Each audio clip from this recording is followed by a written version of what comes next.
Dipak kawi masi matam sangna ukul distriki manung sana leiba number se khung aduda thabai gang sudun leira permission ma khangni dipai ni khangning se manipur miam su number si je khangdo mayam leini ai bidi ang tana mafam si maming tare hoji number si je kari pion de leiri Burma ga kyam nak nei do nang mayam du khangalu ni Burma di number si de nakhre uide satpada khongna chale su gari da chale su ko adum hal chathok chasin to be yai aduga taret lok tagi chatpadi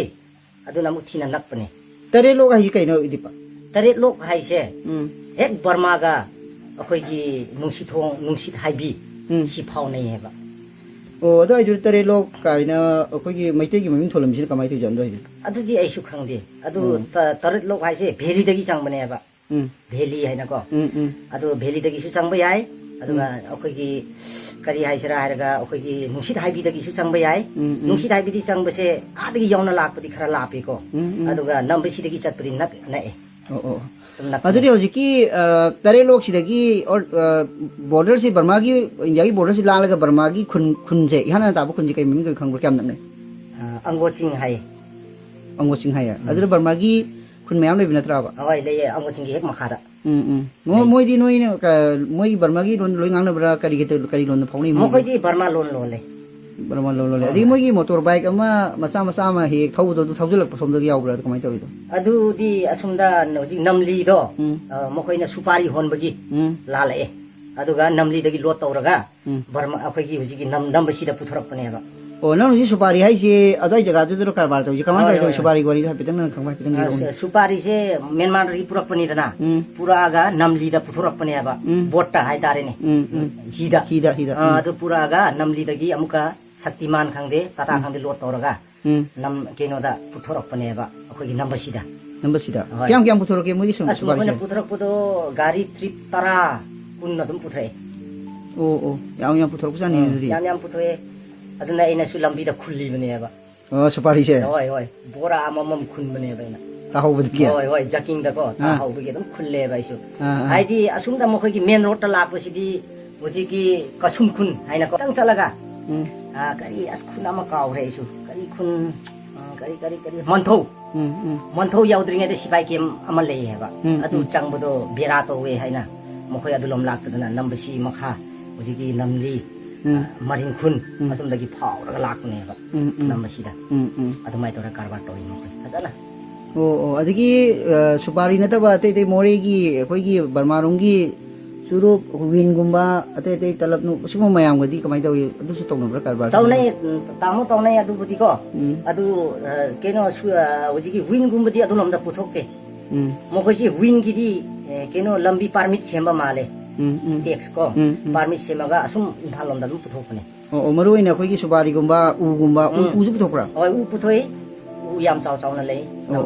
khoi ma ki maroi na puthoi posi subari oi doini na lambi gi subari karbar ta posi lambi oi doini oi mo khoi na lambi gi keno do semba ngam da ba hai tare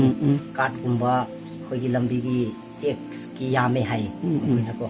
aduna adumai tore puthore ado ji tampaki lamda mangshal aba yamna mahauri na sanari ba yongchak haiba pambi si khoi sidadi til number moira kan do ni khangde factor mayam moira kan muchale ado ai som tab number si som da yongchak sidi am phana haure ji nang kamai thingnare am thai as tamo mi amana thaba se sengna haragadi lising tara kun pambi se yongchak pambi se hoi tamo sidi am ta moi je sidi an thai sidi o kyam pali dadi yes karade tamo es mi amana yongsa panbi hek pada ne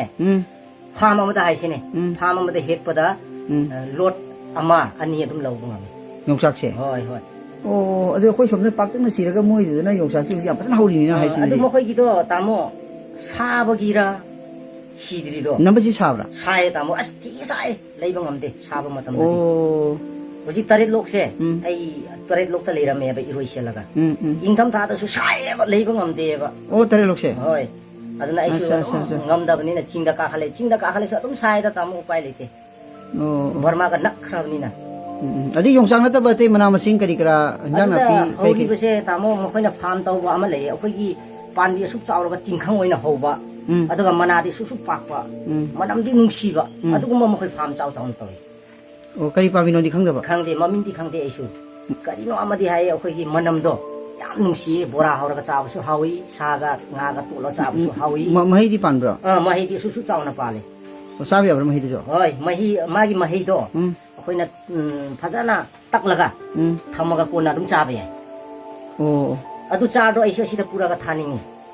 ꯍꯤꯡꯕ꯭ꯔꯥ ꯍꯤꯡꯗꯕ꯭ꯔꯥ ꯍꯥꯏꯗꯣ ꯑꯃꯇꯪꯗꯤ ꯌꯦꯡꯅꯤꯡꯉꯦ ꯑꯩꯁꯨ ꯁꯥꯕꯅꯤ ꯈꯤꯇꯪꯗꯤ ꯁꯥꯟꯅꯗꯧ ꯃꯥꯜꯂꯤ ꯌꯦꯡꯁꯤ ꯑꯗꯨꯕꯨ ꯍꯣꯏ ꯑꯗꯒꯤ ꯑꯃꯅ ꯑꯩꯈꯣꯏꯒꯤ ꯂꯝꯂꯛꯀꯤ ꯁꯥ ꯉꯥꯁꯤꯡꯁꯦ ꯀꯔꯤ ꯀꯔꯤ ꯐꯪꯉꯤ ꯑꯗꯨꯗꯗꯤ ꯁꯥ ꯉꯥ ꯍꯥꯏꯔꯗꯤ ꯀꯩꯅꯣ ꯁꯉꯥꯏ ꯁꯖꯤ ꯁꯖꯤ ꯑꯣꯏꯔꯁꯨ ꯑꯩꯈꯣꯏꯒꯤ ꯁꯉꯥꯏ ꯍꯥꯏꯅ ꯃꯆꯤ ꯍꯧꯗ꯭ꯔꯥ ꯑꯩꯈꯣꯏꯒꯤ ꯃꯆꯤ ꯀꯥꯔꯣꯡ ꯇꯧꯔꯒ ꯆꯥꯎꯅ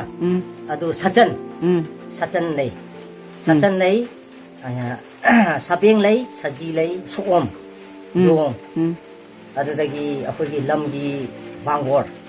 ꯁꯤꯁꯤ ꯌꯥꯝ ꯂꯩ ꯂꯝꯃꯤꯔꯣꯏ ꯂꯝꯒꯤꯔꯣꯏ ꯑꯣ ꯑꯗꯒꯤ ꯂꯥꯏꯔꯦꯟꯒꯨꯝꯕ ꯀꯩꯒꯨꯝꯕꯗꯤ ꯂꯩ ꯂꯥꯏꯔꯦꯟꯁꯨ ꯂꯩ ꯂꯥꯏꯔꯦꯟꯁꯨ ꯗꯃꯥ ꯂꯩ ꯑꯩꯈꯣꯏ ꯏꯃꯥꯟꯅꯕ ꯑꯩꯈꯣꯏꯅꯁꯨ ꯐꯥꯏ ꯄꯨꯔꯛꯏꯀꯣ ꯂꯩ ꯗꯃꯥ ꯂꯩ ꯑꯗꯨꯗꯤ ꯂꯥꯏꯔꯦꯟꯁꯤ ꯀꯔꯝꯍꯥꯏꯅ ꯇꯧꯒꯦ ꯍꯥꯏꯔꯒ ꯃꯈꯣꯏꯁꯤ ꯅꯣꯡꯖꯨ ꯊꯥꯗꯗꯤ ꯄꯨꯛ ꯊꯜꯂꯗꯤ ꯂꯩꯕꯥꯛꯇ ꯇꯨꯝꯗꯦꯅꯦ ꯎꯊꯛꯇ ꯇꯨꯝꯃꯤꯅꯦ ꯃꯈꯣꯏ ꯎꯊꯛꯇ ꯀꯥꯔꯒ ꯇꯨꯝꯃꯦ ꯑꯗꯒꯤ ꯂꯝꯂꯛꯀꯤ ꯁꯥꯁꯤꯡꯗ ꯍꯧꯖꯤꯛꯇꯤ ꯃꯨꯁꯜꯂꯛꯑꯕ ꯑꯇꯥꯡꯕ ꯁꯥ ꯑꯃ ꯑꯣꯏꯔꯕ ꯄꯦꯡꯒꯣꯂꯤꯟ ꯍꯥꯏꯅ ꯑꯩꯈꯣꯏꯒꯤ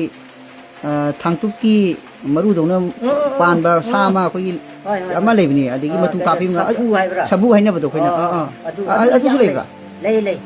ꯌꯥꯝ ꯂꯩ ꯑꯗꯨ ꯂꯣꯝꯗꯗꯤ ꯑꯗꯨꯒꯨꯝꯕ ꯇꯥꯟꯅꯕꯤꯗꯦ ꯑꯩꯈꯣꯏꯒꯤ ꯁꯕꯤ ꯑꯆꯧꯕ ꯀꯦꯖꯤ 3-4 ꯇꯥꯕꯁꯦ ꯋꯥꯔꯣꯛꯇ ꯂꯩꯌꯦꯕ ꯁꯕꯤꯁꯦ ꯍꯣꯏ ꯑꯩꯈꯣꯏ ꯑꯁꯤꯗꯗꯤ ꯂꯩꯇꯦꯀꯣ ꯑꯗꯨꯗꯤ ꯑꯁ ꯌꯥꯝ ꯂꯩꯌꯦ ꯇꯥꯃꯣ ꯑꯗꯨꯗꯤ ꯌꯥꯝ ꯍꯥꯎꯔꯝꯒꯅꯤꯅꯦ ꯍꯣꯏ ꯅꯣꯏ ꯌꯥꯝ ꯂꯩ ꯑꯩꯅꯁꯨ 11-12 ꯆꯥꯈ꯭ꯔꯦ ꯑꯗꯨ ꯂꯩꯔꯤꯉꯩꯗꯀꯣ ꯑꯗꯨꯒ ꯑꯗꯨꯋꯥꯏꯗ ꯂꯩꯔꯤꯕ ꯑꯩꯈꯣꯏ ꯇꯥꯡꯈꯨꯜꯒꯤ ꯏꯆꯤꯟ ꯏꯅꯥꯎꯁꯤꯡꯁꯦ ꯃꯣꯏꯗꯤ ꯑꯗꯨꯝ ꯅꯤꯌꯣꯝ ꯏꯆꯥꯟ ꯐꯕ꯭ꯔꯥ ꯂꯣꯏꯅꯕ ꯅꯨꯡꯉꯥꯏꯕ꯭ꯔꯥ ꯂꯣꯏꯅꯕꯗꯤ ꯅꯨꯡꯉꯥꯏꯌꯦ ꯃꯈꯣꯏꯁꯦꯀꯣ ꯃꯤꯒꯤ ꯑꯋꯥꯕ ꯈꯪꯉꯤ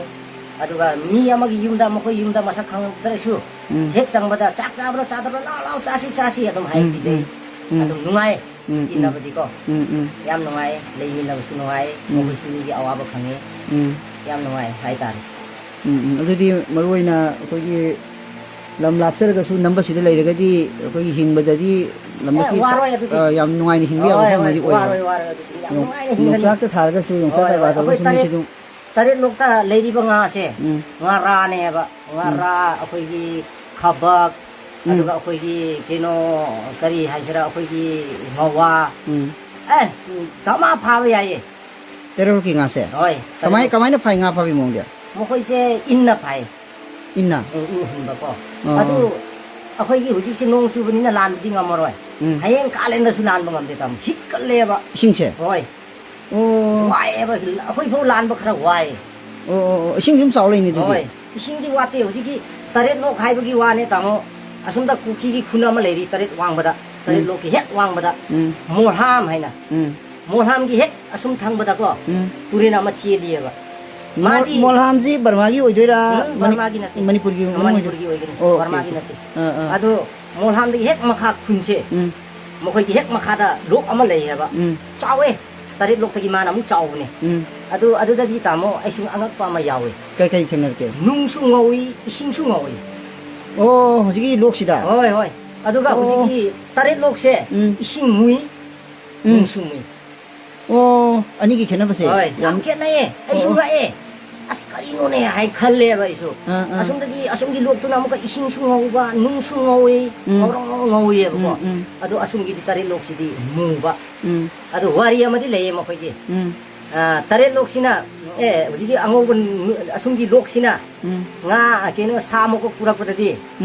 ꯇꯔꯦꯠꯂꯣꯛꯁꯤꯅ ꯍꯥꯏꯌꯦ ꯑꯁ ꯅꯪꯗꯤ ꯅꯨꯄꯥ ꯊꯣꯛꯇꯦ ꯍꯥꯏꯅ ꯇꯔꯦꯠꯂꯣꯛꯁꯤꯅ ꯃꯤꯒꯤ ꯃꯀꯣꯛꯁꯦ ꯄꯨꯔꯒ ꯂꯥꯛꯑꯦ ꯍꯥꯏꯌꯦ ꯑꯁ ꯅꯪ ꯅꯨꯄꯥ ꯊꯣꯛꯇꯦ ꯍꯥꯏꯕꯤ ꯌꯥꯏ ꯁꯤꯅꯦ ꯑꯁꯣꯝꯒꯤ ꯇꯨꯔꯦꯟꯗꯨꯅ ꯑꯗꯨꯃꯥꯏ ꯋꯥꯔꯤ ꯂꯩ ꯃꯈꯣꯏꯒꯤ ꯑꯗꯨꯒ ꯃꯈꯣꯏꯒꯤꯗ ꯍꯧꯖꯤꯛꯀꯤ ꯃꯧꯕꯤ ꯍꯧꯕ ꯑꯃ ꯂꯩ ꯎꯃꯪ ꯃꯧꯕꯤꯋꯥ ꯑꯗꯨꯗ ꯃꯈꯣꯏꯁꯦ ꯍꯥꯟꯅ ꯆꯤꯡꯂꯧ ꯎꯔꯝꯃꯦ ꯍꯥꯏ ꯑꯗꯨꯗ ꯅꯨꯄꯥ ꯉꯥꯛꯇ ꯗꯥꯏꯔꯥ ꯑꯣꯏꯔꯒ ꯁꯤꯈꯤꯕ ꯁꯥꯊꯤꯌꯦ ꯂꯩꯅꯥꯗꯨꯀꯣ ꯅꯨꯄꯤꯗꯤ ꯁꯤꯕꯦ ꯅꯨꯄꯥ ꯉꯥꯛꯇ ꯗꯥꯏꯔꯥ ꯑꯣꯏꯔꯒ ꯗꯥꯏꯔꯥ ꯑꯩꯈꯣꯏ ꯑꯗꯨ ꯑꯣꯏꯔꯒ ꯁꯤꯈꯤꯕ ꯍꯥꯏꯇꯥꯔꯦꯀꯣ ꯑꯗꯨꯅ ꯍꯧꯖꯤꯛꯁꯨ ꯇꯝꯅꯩ ꯑꯗꯨ ꯖꯒꯥꯗꯣ ꯅꯨꯡꯊꯤꯟꯗꯁꯨ ꯇꯝꯅꯩ ꯇꯝꯅꯕꯒꯤ ꯃꯇꯥꯡꯁꯤ ꯃꯌꯥꯝꯅ ꯃꯁꯤ ꯇꯝꯅꯕ ꯂꯩꯇꯦꯅ ꯀꯟꯅ ꯍꯧꯖꯤꯛꯁꯤ ꯏꯁꯨ ꯑꯣꯏꯅ ꯗꯤꯁꯀꯁꯟ ꯇꯧꯔꯤꯕꯀꯣ ꯍꯧꯖꯤꯛ ꯌꯥꯝ ꯆꯥꯎꯈꯠꯂꯦ ꯑꯗꯣ ꯅꯪꯁꯨ ꯇꯝꯅꯕꯁꯤ ꯊꯦꯡꯅꯔꯛꯄ꯭ꯔꯥ ꯀꯃꯥꯏꯅ ꯊꯦꯡꯅꯩꯗ ꯑꯁ ꯀꯔꯥꯏꯗꯩ ꯇꯥꯃꯣ ꯇꯝꯅꯕ ꯍꯥꯏꯁꯤꯗꯤ ꯈꯨꯟ ꯆꯥꯎꯔꯒꯅ ꯈꯨꯟ ꯃꯅꯨꯡꯗ ꯇꯝꯅꯗꯕ ꯋꯥꯅꯦ ꯑꯗꯨꯝꯗꯗꯤ ꯈꯨꯟ ꯇꯥꯗ꯭ꯔꯤ ꯂꯝꯍꯥꯡꯅꯤ ꯂꯝꯍꯥꯡꯗꯤ ꯑꯗꯨꯝ ꯇꯝꯅꯩꯌꯦ ꯇꯝꯅꯗꯦ ꯍꯥꯏꯕ ꯌꯥꯗꯦ